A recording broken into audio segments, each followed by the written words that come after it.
Do you know Oprah Winfrey has been securing Maui land like it's a trending bestseller? In just 2023, she invested in a vast 520-acre plot for $3.89 million, then went for another 330 acres at $2.47 million, not to mention the two 10-acre patches she bought in 2022 for $100,000 each. Amidst this real estate surge, a sudden fire happens, destroying homes nearby, but leaving her vast terrains unscathed. Does that ring a bell? Think back to 2017. A deadly fire consumed homes near her Montecito mansion, yet once again, Oprah's property emerged untouched. And after that event, she expanded her Montecito land holdings to a whopping 70 acres, even snapping up a 4-acre complex in 2019, which was decimated by mudslides shortly after the 2017 fire. The connections, the acquisitions, and the timing are definitely food for thought. How does it feel to be here, ma'am?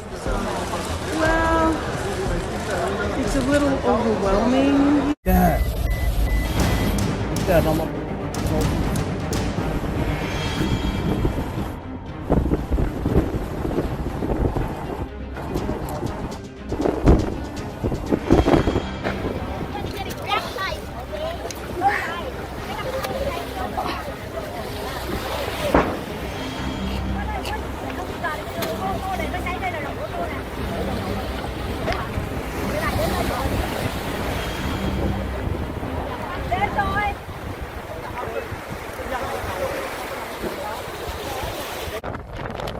Wildfires in Maui kills more than 100 people and burned thousands of acres across the island. Conspiracy claiming the homes of some celebrities, including Oprah Winfrey, Jeff Bezos, and former President Obama, were somehow miraculously spared from the destruction.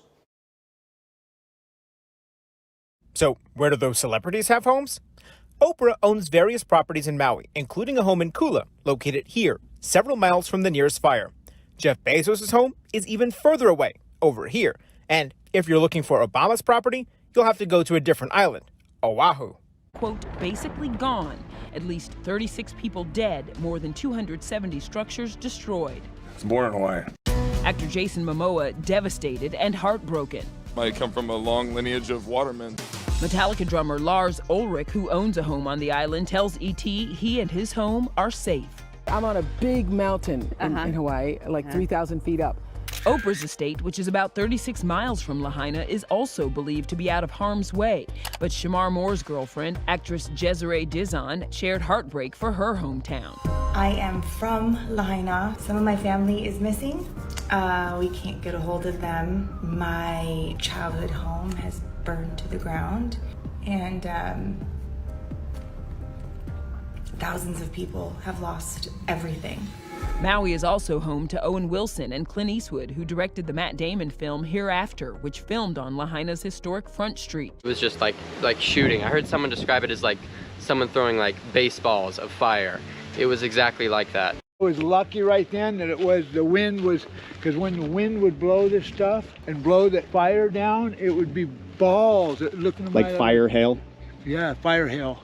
Coming at you, 70, 50 mile an hour wind. When I seen that blow like that, I never seen nothing like that. It was a dodgeball with death. Yeah, the fireball, dodgeball with death. All right, aloha guys, Eric West here, HawaiiRealEstate.org, coming to you live from the beautiful island of Maui, Hawaii. Look who I'm here with. Fish has shown up at my home, and we're so thankful to see him again. And we had an opportunity to take all the money that you've given to Fish, and we put it into his hands in the form of cash. You want to show it to him, Fish? Just so you know, your money, your donations are going right into the hands of the people that you've given the money to. So that's $1,000. There's probably more coming Fish's direction. And in this video, when Fish gets done telling his story, I'm going to put some information in the description that if you want to be directly connected to Fish, I'm going to give you his cell phone number or his email address or whatever he's comfortable with so that you can connect directly to him.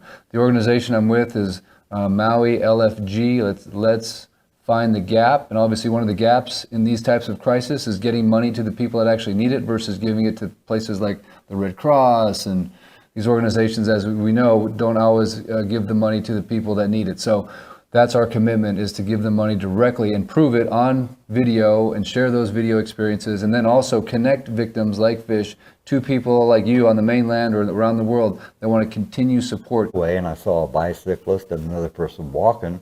I went, okay, they got out. But I was wondering, why are they keeping the cars here? Because they had all the traffic coming from the north stopped, but all the traffic going to the north, there was nothing obstructing it at all. Nothing, you know, nothing.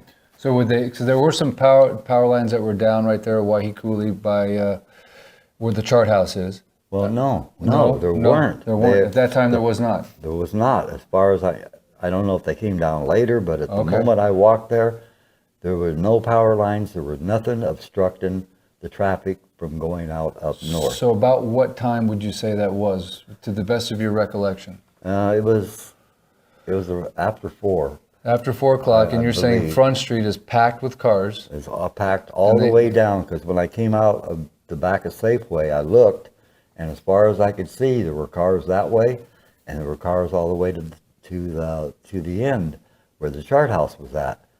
And when I got there, the cop who was there, I'm sure he couldn't see what was down the road, you know, because of the way the intersection it turns, there. it curves right there. But I didn't see any reason or anything to prevent the cars from leaving. There was nothing obstructing it. Was there one police car there or 2? No police cars, just a policeman. So what was blocking the road? Just him? Just him. He was there in the front. So why do you suppose people wouldn't just go? I mean, I'm sure they eventually did, but why would they not just go around him? Do you think eventually they did go around him?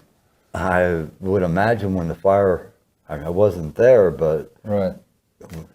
When you see a fire, I mean, you're going to go. Right. You know, I was told by the owners of Island Lock and Safe, they spoke a couple of days ago on this live, and they said when they were trying to leave Lahaina town, each exit had 2 police cars that were blockading the exit. So you didn't see that. You just saw one policeman standing there. You didn't see 2 cars blocking the blockade, blocking the exits. No. Just one guy saying, no, you can't come here. Right. Real estate investors around the world, like Lahaina is not for sale.